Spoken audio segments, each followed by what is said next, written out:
Dapat ba tayong makiselebrate sa mga tradisyon ng mundong ito?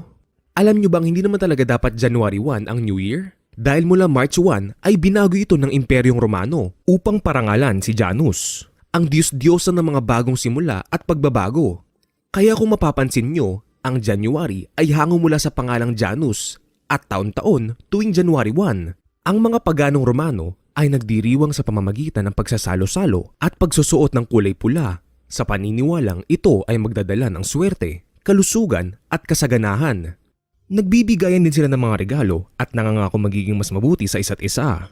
Ngayong alam mo na ang mga paganong pinagmulan ng ating mga pinagdiriwang na kapistahan, makikiselebrate ka pa rin ba?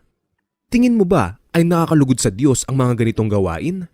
Tandaan, hindi tayo dapat makiayon sa takbo ng mundong ito. Sa halip, hayaan ninyong baguhin ng Diyos ang inyong isipan upang maunawaan ninyo ang kanyang kalooban. Sa gayon, magagawa ninyo kung ano ang mabuti, kalugod-lugod at ganap na kalooban ng Diyos.